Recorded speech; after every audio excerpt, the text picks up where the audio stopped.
आप देख रहे हैं इंडिया टाउन न्यूज, भारत की बात। आप देख रहे हैं इंडिया टाउन न्यूज और मैं हूं आपके साथ सुरभि शुक्ला। स्वागत है आपका हमारे खास बुलेटिन दुर्ग भिलाई की खबरों में। तो चलिए बुलेटिन में जाने से पहले आइए नजर डालते हैं आज की हेडलाइंस पर। पीएम आवास योजना में 353 हितग्राही अपात्र घोषित, तकनीकी त्रुटि से आवास स्वीकृति बाधित, प्रभावित हितग्राही जनदर्शन में पहुंचे। रहवासियों ने कलेक्टर से लगाई गुहार, जनदर्शन में सौंपा ज्ञापन। सड़क चौड़ीकरण से 50 वर्षों के मकान प्रभावित। स्कूलों में मनमानी के खिलाफ ज्ञापन। बेतहाशा फीस वृद्धि पर रोक की मांग, पेरेंट्स यूनियन में दिखी नाराजगी। नवनिर्वाचित पदाधिकारियों ने निकाली आभार रैली, अधिवक्ताओं से मुलाकात कर जताया धन्यवाद।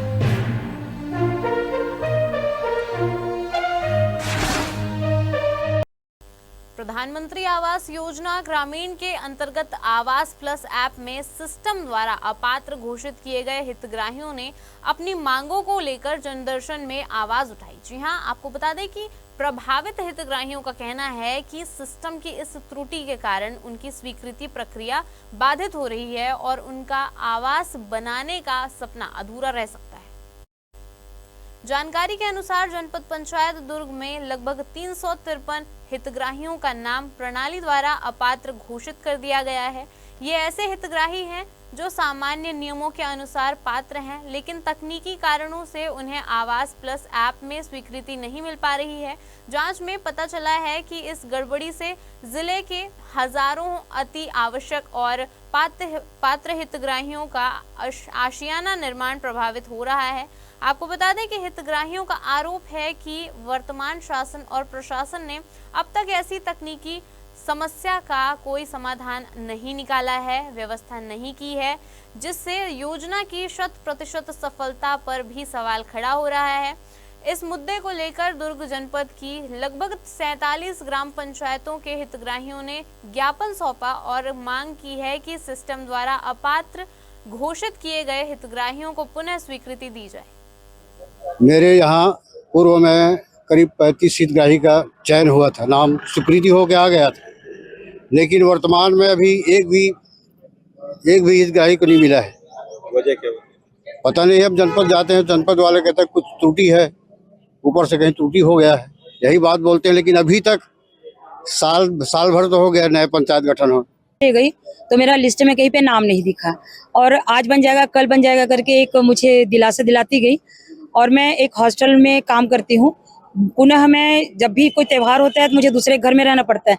आज की डेट में मेरा कोई घर नहीं है, पूरा दीवार फूट गया है, पूरा सबको पानी गिर के पूरा चारों तरफ से फूट गया है। ना मैं वहाँ सामान रख सकती और ना मैं वहाँ कुछ कर सकती। और मैं चाहती हूँ कि बस किसी भी तरह से मेरा घर बन जाए प्रधानमंत्री आवास योजना के तहत, और मुझे एक रहने का वहाँ पर सौभाग्य प्राप्त हो, ताकि मैं अपने घर को देखभाल कर सकूं। और मेरे साथ जो बड़ी दीदी है, पीड़ित है, वो भी बीमार रहती है, जो उसको ले लेके मैं दर दर भटक रही हूँ।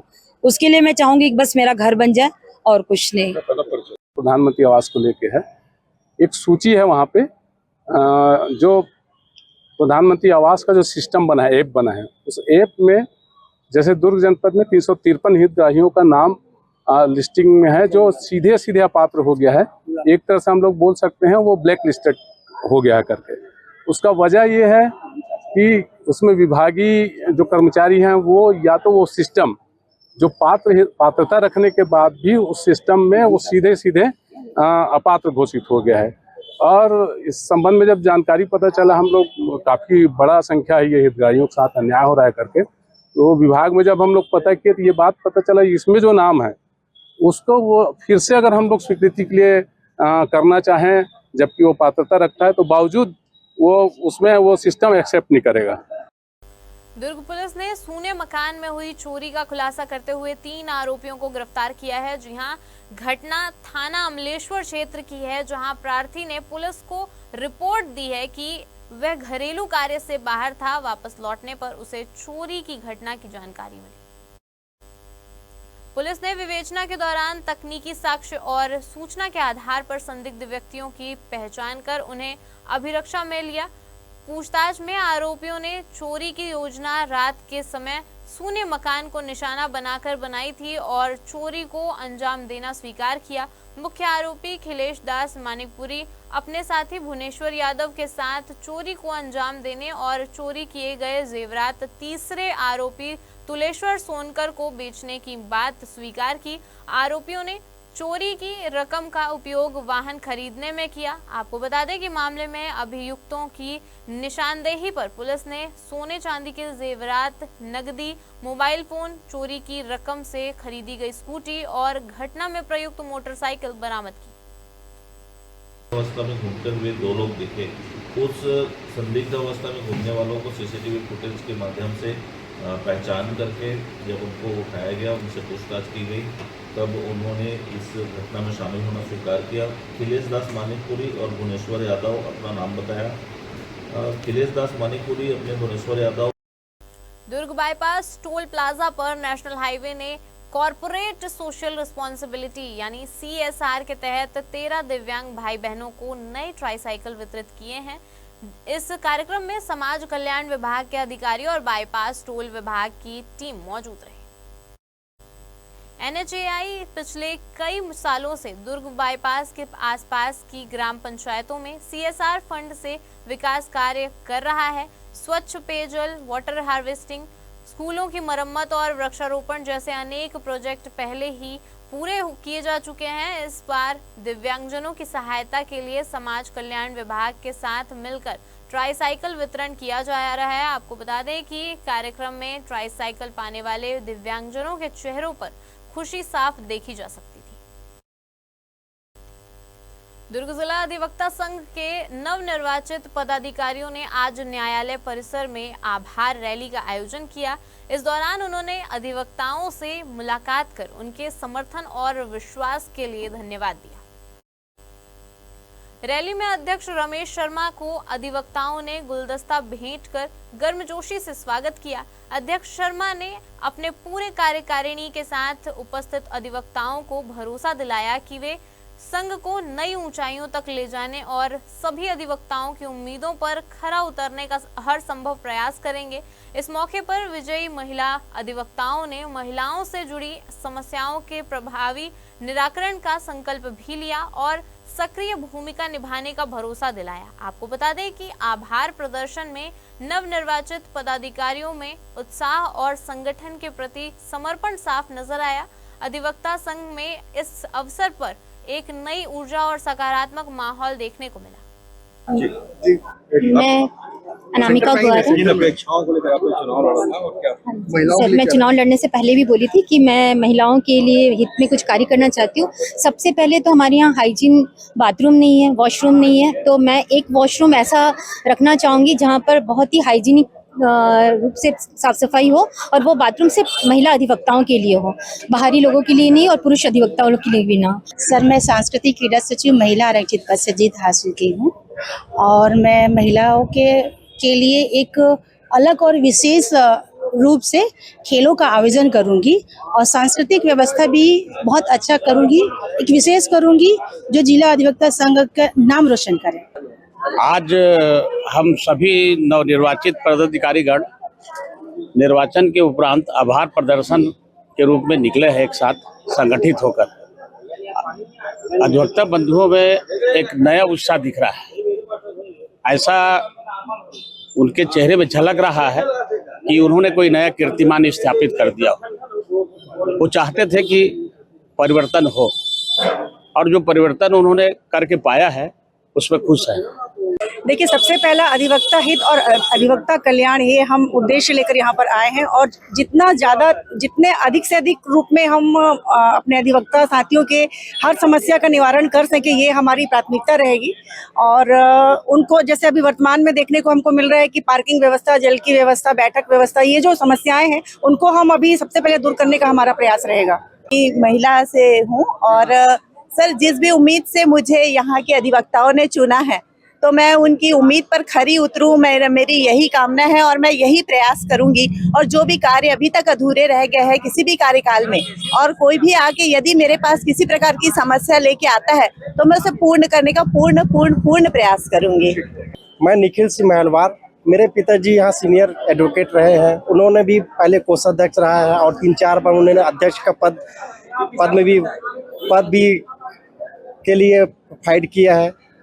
इसी कारण मेरे पिताजी ने मुझे आश्वासन दिया कि बेटा तू खड़ा हो, इस बार प्रयास कर, तू भी राजनीति में उतर, जो अधिवक्ता संघ की जो है इसमें उतरा करके। मैंने प्रथम बार में उतरा, अब मुझे सीनियर ने और जूनियर ने सभी ने समर्थन किया। इस कारण मैं सभी के प्यार से भारी मतों से विजय हुआ हूँ। की अपेक्षा है आपके साथ? हाँ सर, बहुत मेरे पिताजी ने बहुत सहयोग किया है, बहुत प्रयास किया उन्होंने, पूरा जूनियर सबसे समर्थन।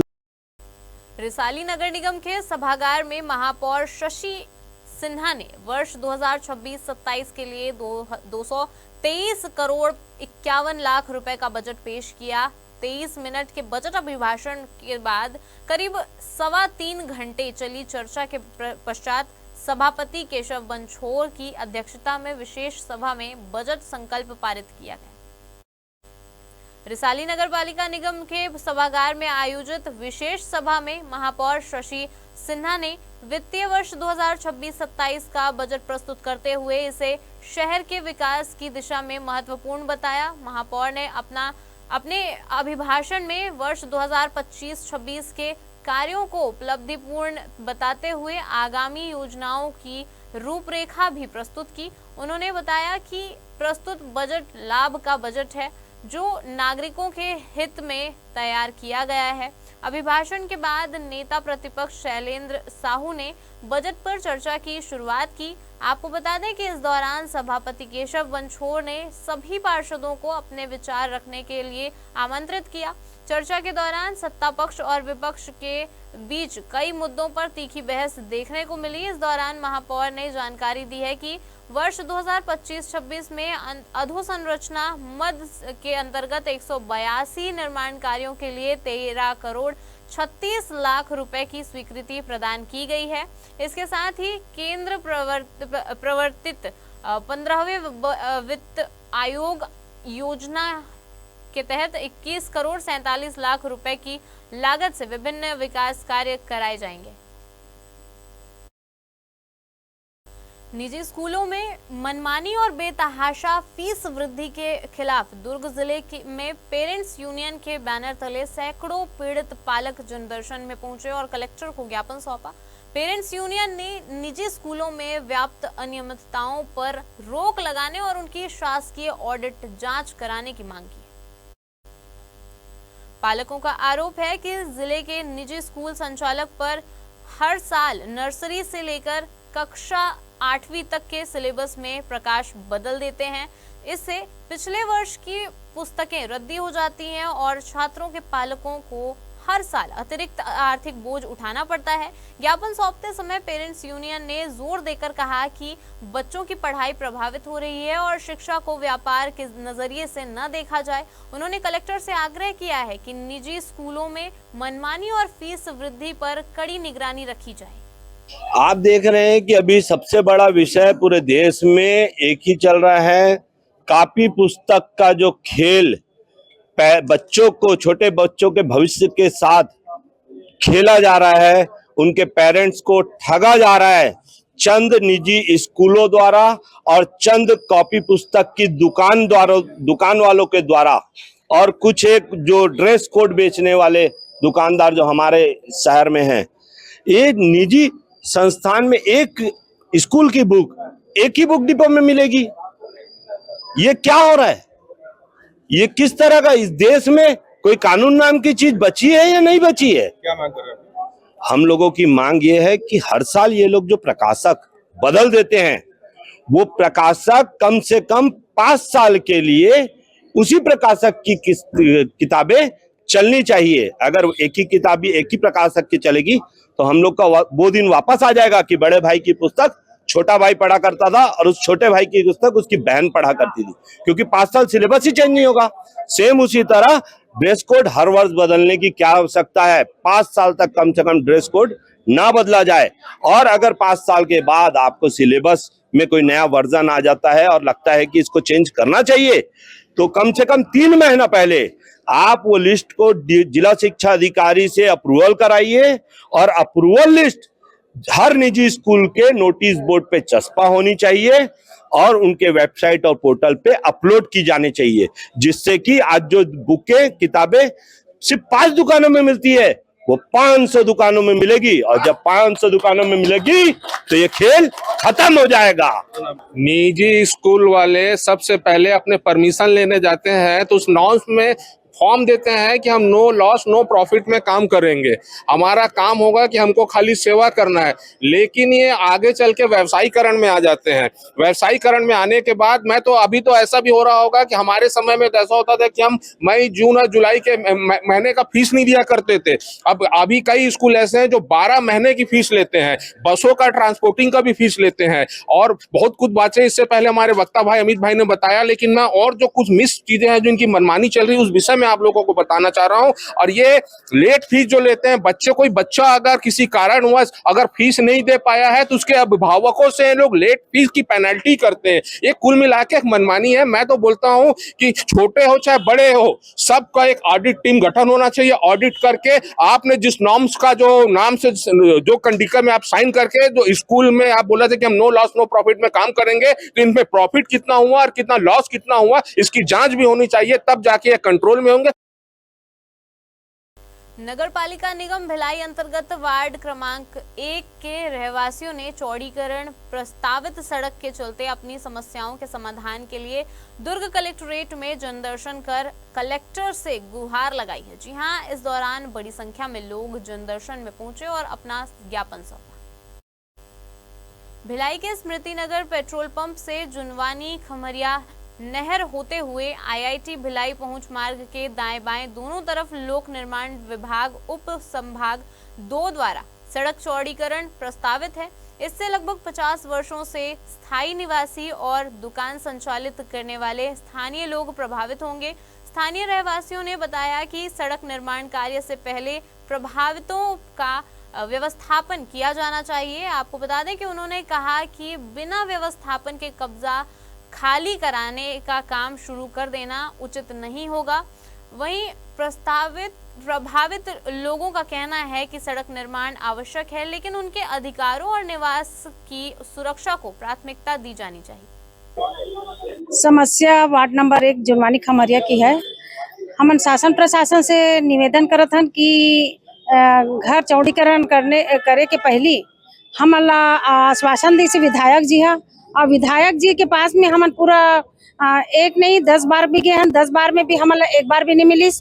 और विधायक जी यही आश्वासन दी से हम कि घर तोड़े के पहले मैं कहीं आवाज दूं, और दुकान है तो दुकान के बदले मैं दुकान दे जाऊं। हमको मतलब उस जगह से हटाया जा रहा है और हमारी कोई व्यवस्था नहीं कर रहे हैं, तो हमको व्यवस्था चाहिए। घर के बदले घर चाहिए, दुकान के बदले दुकान चाहिए, उसके बाद ही अपना आगे काम करें।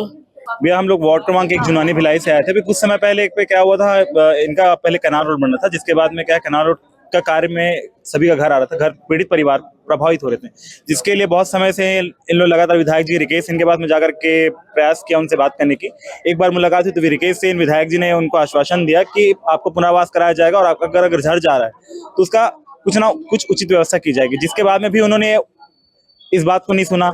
इनका घर टूट गया, इनकी कमर टूट गई, लेकिन विधायक जी की चुप्पी नहीं तोड़ पाए। तब जाकर के जनता ने डिसाइड किया कि अपन धरना प्रदर्शन करेंगे अपनी मांगों को लेकर के धरना प्रदर्शन किए वार्ड क्रमांक 1 जुनवानी भिलाई में। उसके बाद में क्या है, उस समय का इंटीमेटम मिला है अपने को पीडब्ल्यू। आज यहाँ पे कलेक्टर महोदय के सामने ज्ञापन देने के लिए आए हैं, और हमारी मांग यही है कि घर के बदले घर मिले, और जिनका भी अगर मकान जा रहा है, रोजगार अगर प्रभावित हो रहा है, तो उनको घुमटिया लटका और उचित व्यवस्था की जाए। लेकिन घर के बदले घर जो है, मोर मकान मोरा, जैसे विधायक जी 1 रुपए में बहुत सारी सुविधाओं को प्रदान करते हैं, तो वैसे 1 रुपए में इनको घर देने का भी काम करे। मैं विधायक जी से इतना निवेदन कि हमारी मांग को सुने, हमारे दर्द को समझे। अगर ये दर्द को अगर नहीं समझा जाएगा तो आने वाले समय में आपके कार्यालय के सामने में बैठ करके प्रदर्शन किया जाएगा, जिसकी जवाबदारी आपकी ही होगी। हमारे खास बुलेटिन दुर्ग भिलाई की खबरों में फिलहाल इतना ही। अब मुझे दीजिए इजाजत और आप देखते रहिए इंडिया टाउन न्यूज, भारत की बात। नमस्कार। आप देख रहे हैं इंडिया टाउन न्यूज, भारत की बात।